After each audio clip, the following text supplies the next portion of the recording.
നമസ്കാരം. Gulf focus ആരംഭിക്കുന്നു. എല്ലാ പ്രേക്ഷകർക്കും സ്വാഗതം. ഞാൻ പ്രവിതാലക്ഷ്മി. വിശദമായ വാർത്തകളിലേക്ക്. മതേതര സിവിൽ കോഡും ഒരു രാജ്യം ഒരു തിരഞ്ഞെടുപ്പും നടപ്പാക്കുമെന്ന നയം വ്യക്തമാക്കി ചെങ്കോട്ടയിൽ പ്രധാനമന്ത്രി നരേന്ദ്രമോദിയുടെ സ്വാതന്ത്ര്യദിന പ്രസംഗം. മതാധിഷ്ഠിത സിവിൽ കോഡ് അല്ല, മതേതര സിവിൽ കോഡാണ് രാജ്യത്തിന് ആവശ്യമെന്നും പ്രധാനമന്ത്രി പറഞ്ഞു. പ്രകൃതി ദുരന്തത്തിൽ ജീവൻ നഷ്ടമായവരെ വേദനയോടെ ഓർക്കുന്നുവെന്നും പ്രധാനമന്ത്രി.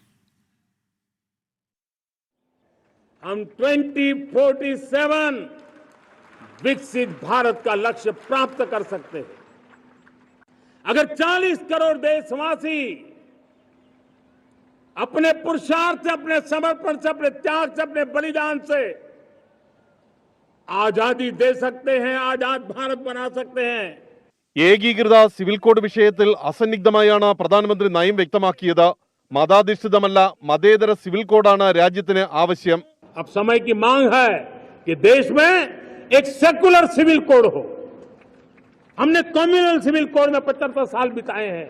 अब हमें सेक्युलर सिविल कोड की तरफ जाना होगा और तब जाकर के देश में धर्म के आधार पर जो भेदभाव हो रहे हैं, सामान्य नागरिक को जो दूरी महसूस होती है, उससे हमें मुक्ति मिलेगी. ഒരു രാജ്യം ഒരു തെരഞ്ഞെടുപ്പ് പദ്ധതി സംബന്ധിച്ചും പ്രധാനമന്ത്രി നരേന്ദ്രമോദി വിശദീകരിച്ചു. ഇന്ത്യയുടെ ജനാധിപത്യത്തിന് ഒരു രാജ്യം ഒരു തെരഞ്ഞെടുപ്പ് അനിവാര്യമാണ്. പുതിയ ക്രിമിനൽ നിയമങ്ങൾ രാജ്യത്തെ നിയമവ്യവസ്ഥയുടെ അന്തസ്സുയർത്തി. മൂന്നാം തവണ അധികാരത്തിലെത്താൻ അവസരം നൽകിയ ജനങ്ങൾക്ക് പ്രധാനമന്ത്രി നന്ദി പ്രകാശിപ്പിച്ചു. പ്രതിപക്ഷ നേതാവ് രാഹുൽ ഗാന്ധി അടക്കമുള്ള ഇന്ത്യ മുന്നണി നേതാക്കളും കേന്ദ്രമന്ത്രിമാരും നയതന്ത്ര പ്രതിനിധികളും ചെങ്കോട്ടയിലെ സ്വാതന്ത്ര്യദിനാഘോഷങ്ങളുടെ ഭാഗമായി. 11ാം തവണയാണ് നരേന്ദ്രമോദി പ്രധാനമന്ത്രി എന്ന രീതിയിൽ ചെങ്കോട്ടയിൽ ദേശീയ പതാക ഉയർത്തി സ്വാതന്ത്ര്യദിനത്തിൽ രാജ്യത്തെ അഭിസംബോധന ചെയ്തത്. വരുന്ന വർഷങ്ങളിൽ തന്റെ സർക്കാരിന്റെ കർമ്മപരിപാടി എന്തായിരിക്കും എന്നതിലെ നയപ്രഖ്യാപനം കൂടി ഇത്തവണ പ്രധാനമന്ത്രി നടത്തി. ഡൽഹിയിലെ ചെങ്കോട്ടയിൽ നിന്നും ആർ രാധാകൃഷ്ണൻ, 24. ഡൽഹി ചെങ്കോട്ടയിലെ സ്വാതന്ത്ര്യദിനാഘോഷത്തിൽ പ്രതിപക്ഷ നേതാവ് രാഹുൽ ഗാന്ധിക്ക് ഉചിതമായ പരിഗണന നൽകിയില്ല എന്ന ആരോപണം. ഒളിമ്പിക്സ് കായിക താരങ്ങൾക്കൊപ്പം 4ാം നിരയിലായിരുന്നു രാഹുൽ ഗാന്ധിയുടെ ഇരിപ്പിടം. കെപിസിസി വക്താവ് അനിൽ ബോസ് രാഷ്ട്രപതിക്ക് പരാതി നൽകി. പ്രോട്ടോകോൾ പാലിച്ചില്ല എന്നാണ് പരാതി. രാഹുൽ ഗാന്ധിയെ കേന്ദ്ര സർക്കാർ അപമാനിച്ചതായി രമേശ് ചെന്നിത്തല കുറ്റപ്പെടുത്തി. കേരളത്തിലും സ്വാതന്ത്ര്യദിനാഘോഷ പരിപാടികൾ വിപുലമായി നടന്നു. തിരുവനന്തപുരം സെൻട്രൽ സ്റ്റേഡിയത്തിൽ മുഖ്യമന്ത്രി പിണറായി വിജയൻ പതാക ഉയർത്തി. ഉരുൾപൊട്ടൽ ദുരന്തത്തിന്റെ പശ്ചാത്തലത്തിൽ സംസ്ഥാനം അതീവ ദുഃഖത്തിലാണെന്നും എന്നാൽ ഈ സാഹചര്യത്തെ അതിജീവിക്കണമെന്നും മുഖ്യമന്ത്രി പറഞ്ഞു. കാലാവസ്ഥാ മുന്നറിയിപ്പുകൾ കാര്യക്ഷമമാക്കണമെന്നും സ്വാതന്ത്ര്യദിന സന്ദേശത്തിൽ മുഖ്യമന്ത്രി പറഞ്ഞു.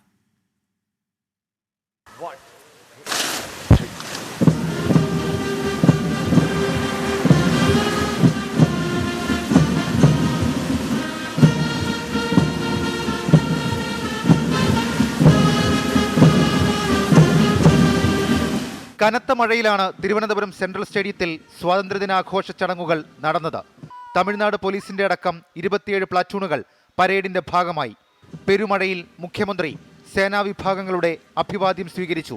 വയനാട് ദുരന്തത്തിൻ്റെ പശ്ചാത്തലത്തിൽ അതീവ ദുഃഖത്തിൻ്റെതായ ഒരന്തരീക്ഷത്തിലാണ് ഇത്തവണ നമ്മൾ സ്വാതന്ത്ര്യദിനം ആഘോഷിക്കുന്നത്.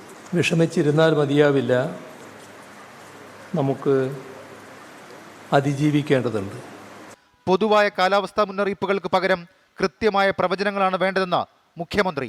ജനങ്ങളെ അന്ധവിശ്വാസത്തിലേക്കും പ്രാകൃത അനുഷ്ഠാനങ്ങളിലേക്കും കൊണ്ടുപോകാൻ ചിലർ ശ്രമിക്കുകയാണെന്നും ഇതിനായി ജാതീയതയും വർഗീയതയും ആയുധമാക്കുകയാണെന്നും മുഖ്യമന്ത്രി. Palakkad assistant SP Ashwathy GG ആയിരുന്നു പരേഡ് കമാൻഡർ. കോട്ടയത്ത് മന്ത്രി ജെ ചിഞ്ചുറാണി പതാക ഉയർത്തി.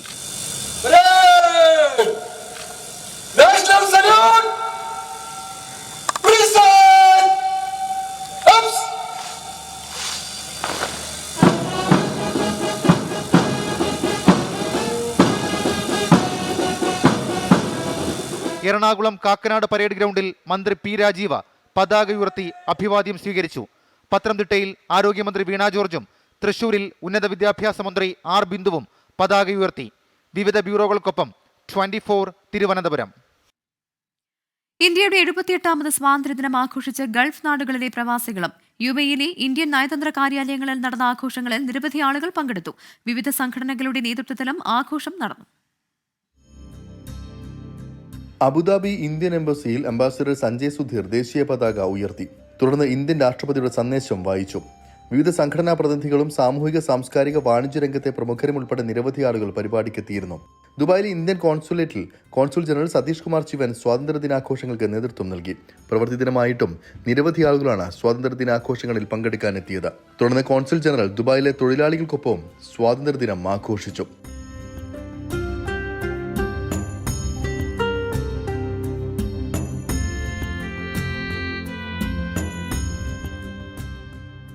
This is unique because these are the people who actually contribute to the positive relationship between India and UAE. So it is a special moment for me to spend this unique day amongst them, and I am hopeful that I'll get more opportunities to spend time with the people who really build this relationship. അതിനിടെ UAE ഭരണാധികാരികളും ഇന്ത്യക്ക് ആശംസകൾ അറിയിച്ചു. ഉഭയകക്ഷി സഹകരണം മെച്ചപ്പെടുത്തുന്നതിനും സൗഹൃദം ശക്തിപ്പെടുത്തുന്നതിനും UAE പ്രതിജ്ഞാബദ്ധമാണെന്ന് UAE വൈസ് പ്രസിഡന്റും പ്രധാനമന്ത്രിയും ദുബായ് ഭരണാധികാരിയുമായ Sheikh Mohammed bin Rashid Al Maktoum സമൂഹമാധ്യമത്തിൽ കുറിച്ചു. ട്വിറ്ററിൽ ഹിന്ദിയിലാണ് അദ്ദേഹം സന്ദേശം അറിയിച്ചത്. UAEയിലെ വിവിധ സംഘടനകളും വിപുലമായ സ്വാതന്ത്ര്യ ദിനാഘോഷ പരിപാടികൾ സംഘടിപ്പിച്ചു. ഉമൽ ഖോയിൻ ഇന്ത്യൻ അസോസിയേഷനിൽ നടന്ന ചടങ്ങിൽ ദേശീയ പതാക ഇന്ത്യൻ കോൺസുൽ അമരീഷ് കുമാറും UAE പതാക അസോസിയേഷൻ പ്രസിഡന്റ് സജാദ് നാട്ടികയും ഉയർത്തി. കായിക വിഭാഗം നടത്തിയ സമ്മർ ക്യാമ്പിലെ ഷട്ടിൽ ബാഡ്മിന്റൺ ടൂർണമെന്റിലെ വിജയികൾക്ക് സർട്ടിഫിക്കറ്റ് വിതരണവും സമ്മാനദാനവും നടത്തി. കലാപരിപാടികളും അരങ്ങേറിയിരുന്നു. 24 ദുബായ്. ഇന്ത്യയുടെ 78ാം സ്വാതന്ത്ര്യദിനം കുവൈറ്റിലെ ഇന്ത്യൻ സമൂഹം സമുചിതമായി ആഘോഷിച്ചു. ഇന്ത്യൻ സ്ഥാനപതി ഡോക്ടർ ആദർശ് സ്വൈഗ പതാക ഉയർത്തി. ഇന്ത്യയുടെ 78ാം സ്വാതന്ത്ര്യദിനാഘോഷ പരിപാടികളിൽ പങ്കെടുക്കാൻ ആയിരക്കണക്കിന് പേരാണ് എംബസി അങ്കണത്തിൽ ഒഴുകിയെത്തിയത്. പ്രാദേശിക സമയം രാവിലെ 8 മണിക്ക് ഇന്ത്യൻ സ്ഥാനപതി ഡോക്ടർ ആദർശ് സ്വൈഗ എംബസി അങ്കണത്തിൽ സ്വാതന്ത്ര്യ സമര സേനാനികളുടെ ഓർമ്മയ്ക്കായി സ്ഥാപിച്ച ശിലാഫലകത്തിലും രാഷ്ട്രപിതാവ് മഹാത്മാഗാന്ധിയുടെ പ്രതിമയിലും പ്രണാമം അർപ്പിച്ച് ദേശീയ പതാക ഉയർത്തി. തുടർന്ന് അദ്ദേഹം രാഷ്ട്രപതിയുടെ സ്വാതന്ത്ര്യദിന സന്ദേശം വായിച്ചു. ഇന്ത്യയുടെ വിവിധ സംസ്ഥാനങ്ങളിൽ നിന്നുള്ള പ്രവാസി സമൂഹത്തെ അദ്ദേഹം അഭിസംബോധന ചെയ്തു.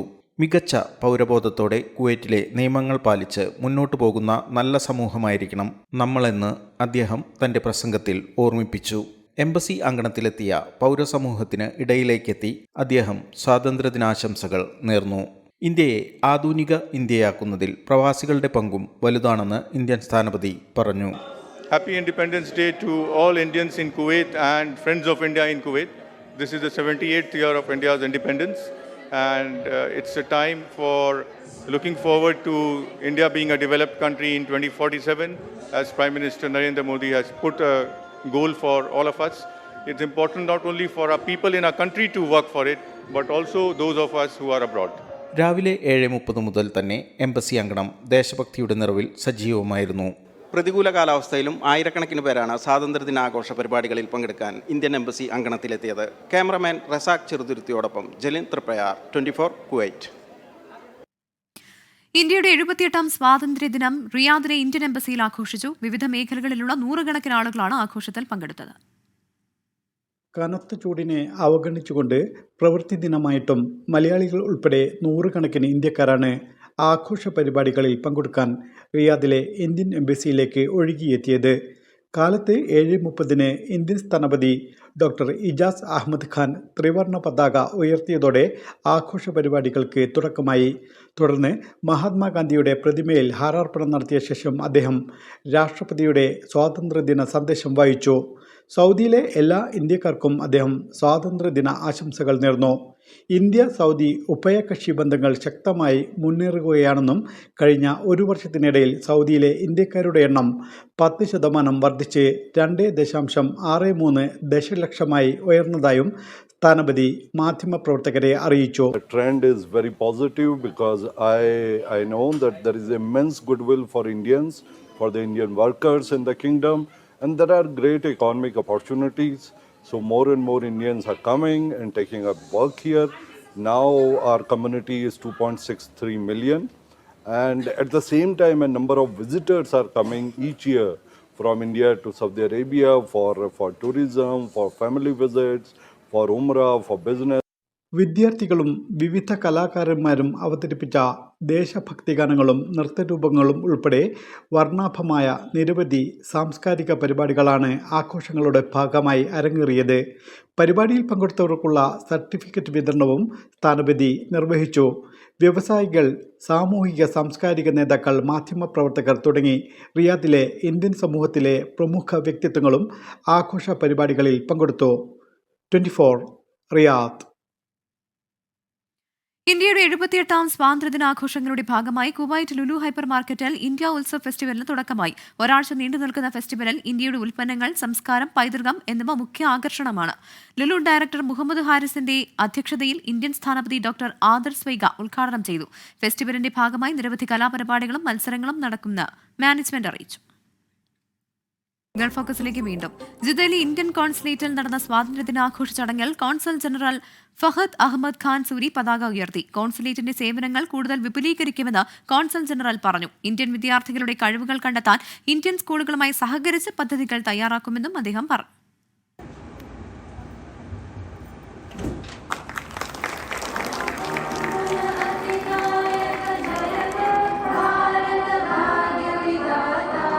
ജിദ്ദയിലെ ഇന്ത്യൻ കോൺസുൽ ജനറലായി പുതുതായി ചുമതലയേറ്റ ഫഹദ് അഹമ്മദ് ഖാൻ സൂരി കോൺസുലേറ്റ് അങ്കണത്തിൽ നടന്ന സ്വാതന്ത്ര്യദിനാഘോഷ ചടങ്ങിൽ പതാക ഉയർത്തുകയും രാഷ്ട്രപതിയുടെ സന്ദേശം വായിക്കുകയും ചെയ്തു. ഇന്ത്യൻ സ്കൂൾ വിദ്യാർത്ഥികൾ ദേശഭക്തി ഗാനങ്ങൾ ആലപിച്ചു.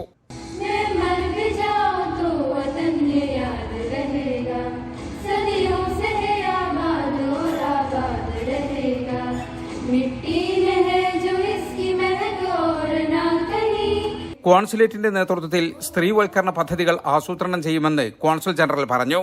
മേഖലയിലെ ഇന്ത്യൻ വിദ്യാർത്ഥികളെ ഇന്ത്യൻ കോൺസുലേറ്റ് സന്ദർശിക്കാനും കോൺസുലേറ്റിന്റെ പ്രവർത്തനങ്ങൾ പഠിക്കാനും അദ്ദേഹം ക്ഷണിച്ചു. For instance, we'll be launching the India Familiarization Program, inviting all Indian children in Jeddah and in the region coming under the consular jurisdiction to visit the Indian consulate and learn more about India. Learn about the working of the consulate. വിദ്യാർത്ഥികളുടെ കഴിവുകൾ കണ്ടെത്താനും പ്രോത്സാഹിപ്പിക്കാനും Indian സ്കൂളുകളുമായി സഹകരിച്ച് പുതിയ പദ്ധതികൾ തയ്യാറാക്കുമെന്നും consul general പറഞ്ഞു. We'll also work more closely with the Indian schools to locate the artistic talents in our children, recognize and promote them. Consulate സേവനങ്ങളുമായി ബന്ധപ്പെട്ട അഭിപ്രായങ്ങളും നിർദ്ദേശങ്ങളും രേഖപ്പെടുത്താൻ കോൺസുലേറ്റിലും പാസ്പോർട്ട് സേവന കേന്ദ്രങ്ങളിലും സൗകര്യമൊരുക്കുമെന്നും ഫഹദ് അഹമ്മദ് ഖാൻ സൂരി അറിയിച്ചു. ജിദ്ദയിലെ സാമൂഹിക സാംസ്കാരിക മേഖലയിലെ നിരവധി പ്രമുഖരും കോൺസുലേറ്റ് ഉദ്യോഗസ്ഥരും ചടങ്ങിൽ പങ്കെടുത്തു. ജലീൽ കണമംഗലം, 24 ജിദ്ദ. സൗദി അറേബ്യയിലെ ലുലു ഹൈപ്പർ മാർക്കറ്റുകളിൽ ഗ്രാൻഡ് ഇന്ത്യ ഉത്സവ് ആരംഭിച്ചു. ഇന്ത്യയുടെ സാംസ്കാരിക പൈതൃകം അടയാളപ്പെടുത്തുന്ന മേളയുടെ ഉദ്ഘാടനം മുറബ്ബയിലെ റിയാദ് അവന്യൂ മാളിൽ Indian ambassador doctor Suhel Ajaz Khan നിർവഹിച്ചു. ഒരാഴ്ച നീണ്ടു നിൽക്കുന്ന ഉത്സവം ഈ മാസം 21 അവസാനിക്കും. സൗദി അറേബ്യയും ഇന്ത്യയും തമ്മിലുള്ള ബന്ധം മെച്ചപ്പെടുത്തുന്നതിന് ഇത്തരം പരിപാടികൾ നിർണായക പങ്കുവഹിക്കുന്നുണ്ടെന്ന് അംബാസഡർ പറഞ്ഞു. ലുലു ഇന്ത്യ ഉത്സവ് 2024 ആതിഥേയത്വം വഹിക്കാനും ഇന്ത്യയുടെ വൈവിധ്യ സാംസ്കാരിക പൈതൃകം ആഘോഷിക്കാനും സാധിച്ചത് അഭിമാനകരമാണെന്ന് ലുലു സൗദി ഡയറക്ടർ ഷഹീം മുഹമ്മദ് പറഞ്ഞു. സ്വാതന്ത്ര്യദിനത്തിൽ ഓഫ് റോഡ് വാഹനങ്ങളുടെ ജാഥയുമായി ട്രിവാൻഡ്രം ജീപ്പേഴ്സ് ക്ലബ്. രാജ്യസ്നേഹത്തിനോടൊപ്പം കൂട്ടായ്മയുടെ കരുത്തുകൂടി അറിയിക്കാനായിരുന്നു ജാഥ. നഗരഹൃദയങ്ങളിലൂടെ ഇന്ത്യൻ പതാകയുമേന്തി കടന്നുപോയ ജാഥ ദൃശ്യവിസ്മയമായി.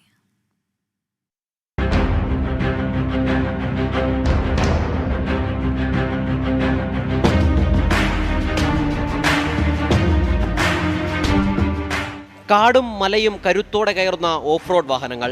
രാജ്യം സ്വതന്ത്രമായ ദിവസം വാഹനങ്ങളുടെ ജാഥ ഒരുക്കിയത് ട്രിവാൻഡ്രം ജീപ്പേഴ്സ് ക്ലബ്. ജാഥയുടെ ഫ്ളാഗ് ഓഫ് നടത്തിയത് VK പ്രശാന്ത് MLA. നെറ്റിപ്പട്ടം കെട്ടിയ കൊമ്പന്മാർ എഴുന്നള്ളുന്നത് പോലെ വാഹനങ്ങളുടെ ജാഥ.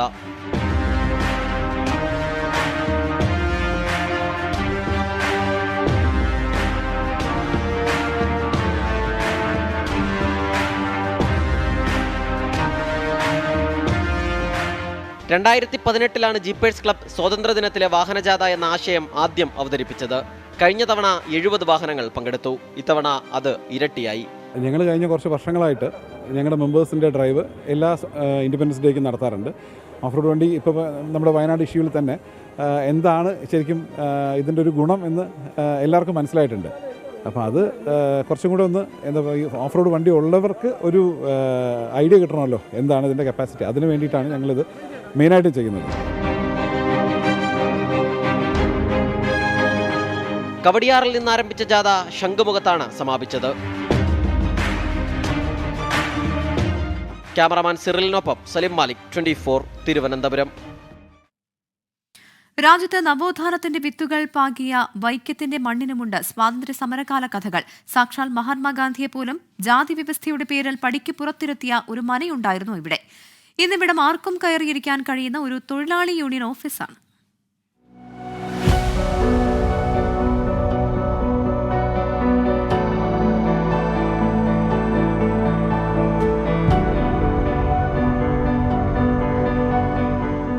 വൈക്കം ക്ഷേത്രത്തിന്റെ വടക്കേ നടയിലെ ഇണ്ടം തുരുത്തിമന, വടക്കങ്കൂർ രാജകുടുംബത്തിന്റെ മൂലസ്ഥാനം.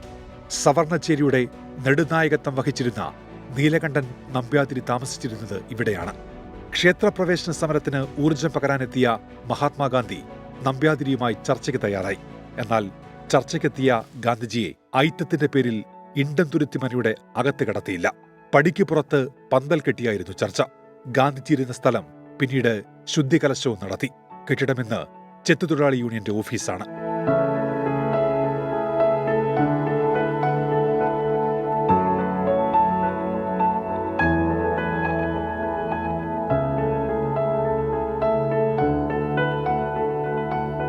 ഗാന്ധിജിക്കും പോലും പ്രവേശനം കിട്ടാതിരുന്ന ഇണ്ടംതുരുത്തി മന പിന്നീട് ഈ രാജ്യത്തിൻ്റെ സ്വാതന്ത്ര്യത്തിനൊക്കെ ശേഷം ആ മനയിലുണ്ടായിരുന്നവർക്ക് സാമ്പത്തികമായിട്ടുള്ള പ്രശ്നങ്ങളൊക്കെ വന്ന സമയത്ത് അത് ആ മന വിൽപ്പനയ്ക്ക് വെക്കുകയും ചെത്തുതൊഴിലാളി യൂണിയനാണ് യഥാർത്ഥത്തിൽ അത് വാങ്ങിക്കുന്നത്.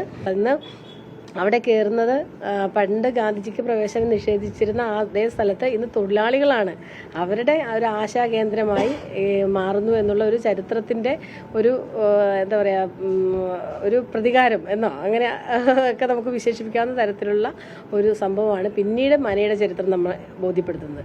1963 ഇണ്ടം തുരുത്തിമന തൊഴിലാളി പ്രസ്ഥാനത്തിന്റെ ഭാഗമായത്.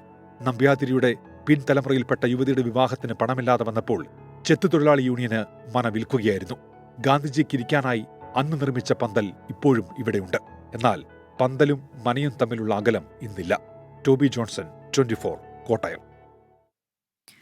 സൗദി ജയിലിൽ കഴിയുന്ന അബ്ദുൾ റഹീമിന്റെ മോചനവുമായി ബന്ധപ്പെട്ട നടപടികൾ സൂക്ഷ്മമായി നിരീക്ഷിച്ചു വരികയാണെന്ന് സൗദിയിലെ ഇന്ത്യൻ സ്ഥാനപതി ഡോക്ടർ സുഹൈൽ ഇജാസ് ഖാൻ.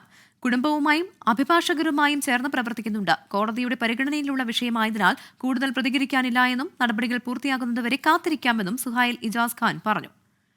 വിവരങ്ങളുമായി ജലീൽ കണ്ണമംഗലം ചേർന്നുണ്ട് സൗദി അറേബ്യയിൽ നിന്നും. ജലീൽ, ഈ പണം ഉൾപ്പെടെയുള്ള കാര്യങ്ങൾ മുൻപ് തന്നെ ഈ വേണ്ടപ്പെട്ടവർക്ക് നൽകിയതാണ്. ഈ ബ്ലഡ് മണി നൽകാനുള്ള നടപടികളെല്ലാം സ്വീകരിച്ചതുമാണ്. ഇപ്പോഴും പക്ഷേ അബ്ദുൾ റഹീമിന്റെ മോചനം വൈകുന്നതിന് കാരണം എന്താണെന്നാണ് അദ്ദേഹം പറയുന്നത്?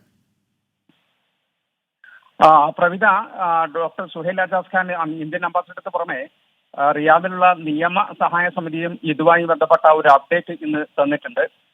റിയാദ് ജയിലിൽ കഴിയുന്ന അബ്ദുറഹീമിന്റെ മോചനവുമായി ബന്ധപ്പെട്ട കാര്യങ്ങൾ പുരോഗമിക്കുകയാണ് എന്നാണ് റിയാദിലെ നിയമ സഹായ സമിതിയും ബന്ധപ്പെട്ടവരും അറിയിക്കുന്നത്. മലയാളികൾ സ്വരൂപിച്ച 15 മില്യൺ റിയാലിന്റെ അതായത് 34 കോടിയോളം രൂപയുടെ ചെക്ക് കഴിഞ്ഞ ജൂൺ ആദ്യത്തിൽ ഇന്ത്യൻ എംബസി ഗവർണറേറ്റിന് കൈമാറിയിരുന്നു. ജൂലൈ ആദ്യത്തിൽ അബ്ദുറഹീമിന്റെ വധശിക്ഷ കോടതി റദ്ദാക്കുകയും ചെയ്തു. എന്നാൽ 1.5 മാസമായിട്ടും അബ്ദുറഹീം ജയിൽ മോചിതനായിട്ടില്ല. ഗവർണറേറ്റിലും കോടതിയിലും എല്ലാം ഇതുമായി ബന്ധപ്പെട്ട നടപടിക്രമങ്ങൾ പുരോഗമിക്കുകയാണ് എന്ന് അബ്ദുറഹീമിന്റെ പവർ ഓഫ് അറ്റോർണിയായ സിദ്ദീഖ് തൂവൂര് ഇന്ന് അറിയിച്ച്. സിദ്ദീഖും എംബസി പ്രതിനിധി യൂസുഫ് കാക്കഞ്ചേരിയും ഇന്നും റിയാദിലുള്ള ഗവർണറേറ്റിൽ പോയിരുന്നു. വിവിധ വകുപ്പുകളിലെ ഉദ്യോഗസ്ഥരുമായി ഇവർ സംസാരിച്ചു. ഗവർണറേറ്റിലെ നടപടിക്രമങ്ങൾ പൂർത്തിയായതായും ഫയൽ പബ്ലിക് പ്രോസിക്യൂഷനിലേക്ക് അയച്ചിട്ടുണ്ട് എന്നുമാണ് സമിതി അറിയിക്കുന്നത്. ഞായറാഴ്ചയോടെ ഈ ഫയൽ പബ്ലിക് പ്രോസിക്യൂഷനിലെത്തും. ശേഷം ഫയൽ കോടതിയിലേക്ക് അയക്കും. കോടതി ജയിൽ മോചന ഉത്തരവ് അതിനുശേഷം പുറപ്പെടുവിക്കും. ഈ ഉത്തരവ് ഗവർണറേറ്റിലേക്കും അതോടൊപ്പം തന്നെ ജയിലിലേക്കും മറ്റും അയക്കും. ശേഷമാകും അബ്ദുറഹീമിന്റെ മോചനം ഉണ്ടാകുക. വധശിക്ഷ റദ്ദാക്കിയ ശേഷം 13 തവണ ഗവർണറേറ്റിൽ സന്ദർശനം നടത്തിയതായും സമിതി അറിയിച്ചിട്ടുണ്ട്. അതോടൊപ്പം തന്നെ സൗദിയിലെ നേരത്തെ പറഞ്ഞതുപോലെ ഇന്ത്യൻ സ്ഥാനപതി ഡോക്ടർ സുഹൈൽ ഇജാസ് ഖാൻ ഇത് സംബന്ധമായി ഇന്ന് ആദ്യമായി പ്രതികരിക്കുകയായിരുന്നു. ഈ കേസ് വളരെ സൂക്ഷ്മമായി നിരീക്ഷിച്ചുകൊണ്ടിരിക്കുകയാണെന്ന് അംബാസിഡർ പറഞ്ഞു. കോടതി നടപടിക്രമങ്ങളുമായി ബന്ധപ്പെട്ട കാര്യങ്ങൾ പുരോഗമിക്കുകയാണ്. അബ്ദുറഹീമിന്റെ കുടുംബവുമായും കോടതിയുടെ നടപടിക്രമങ്ങൾ ഉടൻ തന്നെ പൂർത്തിയാകുമെന്നാണ് നമ്മളും പ്രതീക്ഷിക്കുന്നത്. സൗദിയിലെ ജയിലിൽ കഴിയുന്ന അബ്ദുൾ റഹീമിന്റെ മോചനവുമായി ബന്ധപ്പെട്ടുള്ള പ്രതികരണമാണ് സൗദിയിലെ ഇന്ത്യൻ സ്ഥാനപതി നടത്തിയത്. വിവരങ്ങളാണ് ജലീൽ കണ്ണമംഗലം സൗദിയിൽ നിന്നും നൽകി. നൈജീരിയയിൽ ഇന്ത്യയുടെ 78ാം സ്വാതന്ത്ര്യദിനം ആഘോഷിച്ചു. നൈജീരിയയിലെ ഇന്ത്യൻ ഹൈക്കമ്മീഷന്റെ നേതൃത്വത്തിലാണ് ആഘോഷം സംഘടിപ്പിച്ചത്. ഇന്ത്യയുടെ 78ാമത് സ്വാതന്ത്ര്യ ദിനാഘോഷം നൈജീരിയയിൽ വിവിധ സംഘടനകളുടെ നേതൃത്വത്തിൽ സമുചിതമായി ആഘോഷിച്ചു. ലാഗോസ് ഇന്ത്യൻ ഹൈക്കമ്മീഷൻ അങ്കണത്തിൽ നടന്ന ചടങ്ങിൽ ഇന്ത്യൻ കോൺസുലേറ്റ് ജനറൽ ചന്ദ്രമൗലീകരൻ പതാക ഉയർത്തി നൈജീരിയയിലെ ഇന്ത്യൻ സമൂഹത്തെ അഭിസംബോധന ചെയ്ത് സംസാരിക്കുകയും രാഷ്ട്രപതിയുടെ സന്ദേശം ജനങ്ങൾക്ക് കൈമാറുകയും ചെയ്തു. ഇന്ന് നാം അനുഭവിക്കുന്ന സ്വാതന്ത്ര്യം ദേശസ്നേഹികളായ ധീരന്മാരുടെ വിയർപ്പിന്റെ ഫലമാണെന്ന് അദ്ദേഹം പറഞ്ഞു. സമസ്ത മേഖലകളിലും ഇന്ത്യൻ ജനത അഭിമാനകരമായ നേട്ടങ്ങളാണ് കൈവരിച്ചിരിക്കുന്നതെന്നും അദ്ദേഹം കൂട്ടിച്ചേർത്തു. നൈജീരിയയിലെ വിവിധ ഇന്ത്യൻ സ്കൂളുകളിലെ വിദ്യാർത്ഥികൾ അവതരിപ്പിച്ച കലാപരിപാടികൾ ചടങ്ങിന് മാറ്റുകൂട്ടി. അബുജ ഇന്ത്യൻ ഹൈക്കമ്മീഷൻ ഓഫീസിൽ നടന്ന ചടങ്ങിൽ ഇന്ത്യൻ ഹൈക്കമ്മീഷണർ ജി ബാലസുബ്രഹ്മണ്യൻ പതാക ഉയർത്തി ഇന്ത്യൻ സമൂഹത്തെ അഭിസംബോധന ചെയ്തു. ഇന്ത്യൻ കൾച്ചറൽ അസോസിയേഷന്റെ നേതൃത്വത്തിൽ ICA അങ്കണത്തിൽ നടന്ന ചടങ്ങിന് പ്രസിഡന്റ് ശിവകുമാർ വേലപ്പൻ നേതൃത്വം നൽകി.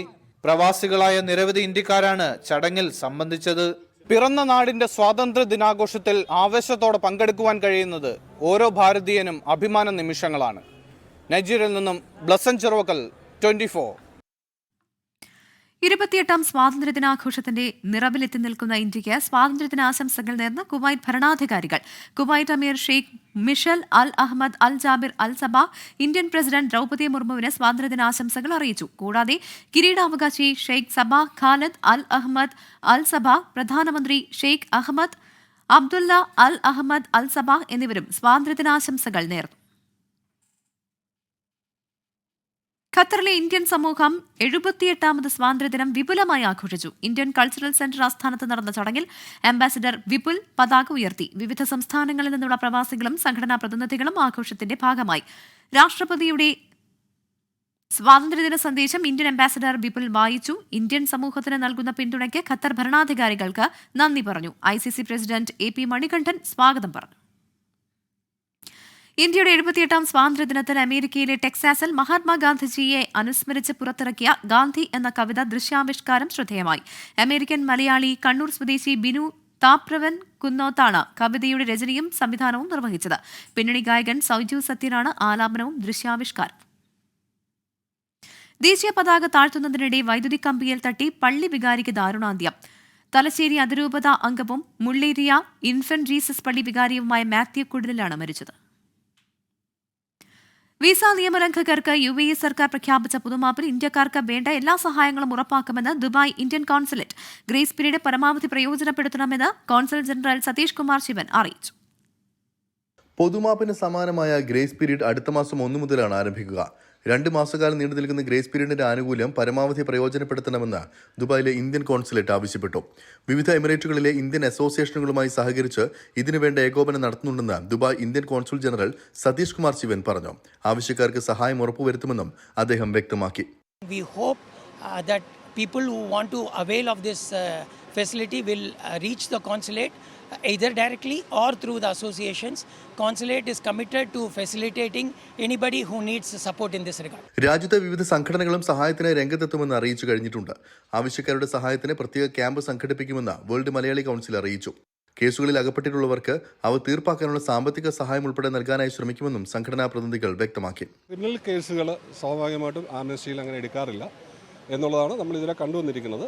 സാധാരണ കേസുകൾ, സിവിൽ കേസുകൾ, മറ്റുള്ള വ്യക്തികളുള്ള വ്യവഹാരങ്ങൾ, മുനിസിപ്പാലിറ്റിയും റെൻ്റലുമായിട്ടുള്ള ഇഷ്യൂസ്, അങ്ങനെ പാസ്പോർട്ട് എക്സ്പയറി ആയി കടന്ന് വിസ അടിക്കാതിരുന്ന കേസുകൾ, അങ്ങനെ ഒട്ടനവധി പറയുകയാണെങ്കിൽ 140 ഐറ്റംസ് തന്നെയുണ്ട്. WMC ഞങ്ങൾ സ്വന്തം ഞങ്ങളുടെ കയ്യിൽ നിന്നും സംഘടനയുടെ കയ്യിൽ നിന്നും കാശെടുത്തിട്ടാണ് ഇതുവരെയുള്ള ഓവർസ്റ്റേ പോലെയുള്ള ഫൈൻ അടച്ചുകൊണ്ടിരിക്കുന്നത്. എല്ലായ്പ്പോഴും വി സർവ് UAE സർക്കാർ പ്രഖ്യാപിച്ച ഗ്രേസ് പീരീഡ് കാലയളവിൽ UAEയിൽ മതിയായ രേഖകളില്ലാതെ അനധികൃതമായി കഴിയുന്നവർക്ക് പിഴ കൂടാതെ താമസം നിയമാനുസൃതമാക്കാനും സ്വന്തം രാജ്യത്തേക്ക് മടങ്ങിപ്പോകാനും സാധിക്കും. 24 ദുബായ്. ഗസയിൽ ഇസ്രായേൽ ആക്രമണത്തിൽ കൊല്ലപ്പെട്ടവരുടെ എണ്ണം 40,000 കടന്നു. ഇതിൽ 16,500 പേർ കുട്ടികളാണ്. ഖാൻ യൂനിസ്, ഹമാദ് സിറ്റി മേഖലകളിൽ വ്യാപക ആക്രമണമാണ് ഇസ്രായേൽ നടത്തിവരുന്നത്. കഴിഞ്ഞ ദിവസം അഭയാർത്ഥി ക്യാമ്പായി പ്രവർത്തിച്ചിരുന്ന സ്കൂളിന് നേരെ ഇസ്രായേൽ നടത്തിയ ആക്രമണത്തിൽ 100-ലേറെ പേർ കൊല്ലപ്പെട്ടിരുന്നു. ഇന്ന് ഗസ മുനമ്പിൽ ഇസ്രായേൽ നടത്തിയ ആക്രമണത്തിൽ 40 പേർ കൊല്ലപ്പെട്ടു. 92,401 പേർക്ക് ഇതുവരെ പരുക്കേറ്റിട്ടുണ്ട്. ഗസയിൽ ഹമാസ് ആക്രമണത്തെ പ്രതിരോധിക്കാൻ ഇസ്രയേൽ സേന മനുഷ്യകവചം തീർത്തതിന്റെ റിപ്പോർട്ടുകളും പുറത്തുവന്നു. ഗസയിലെ ജനങ്ങൾ മുന്നിൽ നിർത്തി ഹമാസിന്റെ തുരങ്കങ്ങളിലേക്ക് ഇസ്രയേൽ സേന പ്രവേശിക്കുന്നുണ്ടെന്ന് ഇസ്രയേലി മാധ്യമമായ ഹാരറ്റ്സ് ആണ് റിപ്പോർട്ട് ചെയ്തത്. സൈനിക ദുരുപയോഗം പുറത്തു കൊണ്ടുവരാനായി മുൻ ഇസ്രയേലി സൈനികർ സ്ഥാപിച്ച ബ്രേക്കിംഗ് ദ സൈലൻസ് എന്ന സംഘടനയും റിപ്പോർട്ട് ശരിവെക്കുന്നുണ്ട്. International desk 24. ഖത്തറിലേക്ക് അനധികൃതമായി കടത്താൻ ശ്രമിച്ച 14 ടൺ നിരോധിത പുകയില ഉൽപ്പന്നങ്ങൾ ഹമദ് തുറമുഖത്ത് പിടികൂടി. വാട്ടർ ടാങ്കിനുള്ളിൽ ഒളിപ്പിച്ചു കടത്താൻ ശ്രമിച്ച പുകയില ശേഖരമാണ് പിടികൂടിയത്. ഖത്തർ കസ്റ്റംസിന്റെ ഔദ്യോഗിക സോഷ്യൽ മീഡിയ അക്കൌണ്ടുകളിലൂടെയാണ് ഇക്കാര്യം അറിയിച്ചത്. കുവൈറ്റിൽ നിന്ന് കോഴിക്കോട്ടേക്കുള്ള എയർ ഇന്ത്യ എക്സ്പ്രസ് വിമാനം കുവൈറ്റ് എയർപോർട്ടിൽ തിരിച്ചിറക്കി. സാങ്കേതിക തകരാറാണ് കാരണമെന്നാണ് സൂചന. തകരാർ ഉടൻ പരിഹരിക്കുമെന്ന്, പുതിയ സമയം ഉടൻ അറിയിക്കുമെന്നും അധികൃതർ അറിയിച്ചു. ഗസയിലെ വെടിനിർത്തലുമായി ബന്ധപ്പെട്ട മധ്യസ്ഥ ചർച്ചകൾക്ക് ഇന്ന് ദോഹയിൽ തുടക്കമായി. ചർച്ചയിൽ ഹമാസ് പ്രതിനിധികൾ പങ്കെടുക്കുന്നുണ്ടോ എന്നതടക്കമുള്ള വിശദാംശങ്ങൾ പുറത്തു വന്നിട്ടില്ല. വെടിനിർത്തൽ ചർച്ചകൾക്ക് മധ്യസ്ഥം വഹിക്കുന്ന ഖത്തർ, അമേരിക്ക, ഈജിപ്ത് എന്നീ രാജ്യങ്ങളെ ഉൾപ്പെടുത്തിയാണ് ദോഹയിൽ ഇന്ന് പുതിയ ഘട്ട ചർച്ചകൾക്ക് തുടക്കമായത്. മധ്യസ്ഥ രാജ്യങ്ങൾ നേരത്തെ തയ്യാറാക്കിയ കരട് രേഖയെ അടിസ്ഥാനമാക്കിയായിരിക്കും ചർച്ചകൾ നടക്കുക. അതേസമയം ഇന്ന് നടക്കുന്ന ചർച്ചയിൽ ഹമാസ് പ്രതിനിധികൾ പങ്കെടുക്കുമെന്ന് വാഷിംഗ്ടണിന് ഉറപ്പ് നൽകിയതായി US സ്റ്റേറ്റ് ഡിപ്പാർട്ട്മെന്റ് അറിയിച്ചിട്ടുണ്ടെങ്കിലും ഇക്കാര്യത്തിൽ ഇനിയും വ്യക്തത വന്നിട്ടില്ല. പുതിയ ചർച്ചകളിലേക്ക് നീങ്ങുന്നത് അധിനിവേശത്തിന് പുതിയ വ്യവസ്ഥകൾ ഏർപ്പെടുത്താനും കൂടുതൽ കൂട്ടക്കൊലകൾ നടത്താനുമുള്ള തന്ത്രമായാണ് തങ്ങൾ കാണുന്നതെന്ന് മുതിർന്ന ഹമാസ് ഉദ്യോഗസ്ഥൻ സാമി അബു സുഹരി റോയിട്ടേഴ്സ് വാർത്താ ഏജൻസിയോട് പറഞ്ഞു. ചർച്ചകളിലൂടെ പരിഹാരം കണ്ടെത്താനുള്ള സാധ്യതകൾ കുറവാണെന്നും ഹമാസ് വിലയിരുത്തുന്നു. എന്നാൽ ഇന്ന് ദോഹയിൽ നടക്കുന്ന ചർച്ചകളിൽ തങ്ങളുടെ പ്രതിനിധികൾ പങ്കെടുക്കുമെന്ന് ഇസ്രായേൽ പ്രധാനമന്ത്രി കഴിഞ്ഞ ദിവസം അറിയിച്ചിരുന്നു. ഇസ്രായേൽ പ്രതിനിധി സംഘം ദോഹയിലേക്ക് പോകുന്നതിനും ചർച്ചകളിൽ പങ്കെടുക്കുന്നതിനും പ്രധാനമന്ത്രി ബെഞ്ചമിൻ നെതന്യാഹു അംഗീകാരം നൽകിയതായി അദ്ദേഹത്തിന്റെ ഓഫീസിൽ നിന്നുള്ള അറിയിപ്പിൽ വ്യക്തമാക്കിയിട്ടുണ്ട്. മൊസാദ് മേധാവി ഡേവിഡ് ബെർണിയ, ഷിൻബെറ്റ് തലവൻ Ronen Bar, നിറ്റ്സൺ alone, Ophir fuck എന്നിവർ ഇസ്രായേൽ പ്രതിനിധി സംഘത്തിലുണ്ടാകുമെന്ന് നെതന്യാഹുവിന്റെ വക്താവ് ഒമർ ദോസ്ത്രി AFP വാർത്താ ഏജൻസിയോട് പറഞ്ഞു. ഗസയ്ക്കെതിരെ കഴിഞ്ഞ 10 മാസമായി നടക്കുന്ന ആക്രമണം തുടർന്നാൽ പ്രാദേശിക സംഘർഷമുണ്ടാകുമെന്ന് മുന്നറിയിപ്പ് നൽകിയ മധ്യസ്ഥ രാജ്യങ്ങളുടെ അപ്പീലിനെ തുടർന്നാണ് ചർച്ചകൾ നടക്കുന്നത്. കഴിഞ്ഞ മാസം ഹമാസ് നേതാവ് ഇസ്മായിൽ ഹനിയയെ തങ്ങളുടെ മണ്ണിൽ വെച്ച് കൊലപ്പെടുത്തിയതിന് പ്രതികാരമായി ഇസ്രായേലിനെ നേരിട്ട് ആക്രമിക്കാനുള്ള നീക്കത്തിൽ നിന്ന് പിന്മാറണമെങ്കിൽ ഗസയിലെ വെടിനിർത്തൽ കരാർ മാത്രമേ സഹായിക്കൂ എന്ന് മുതിർന്ന ഇറാനിയൻ ഉദ്യോഗസ്ഥരും വ്യക്തമാക്കിയിട്ടുണ്ട്. അൻവർ പാലേരി, 24, ദോഹ.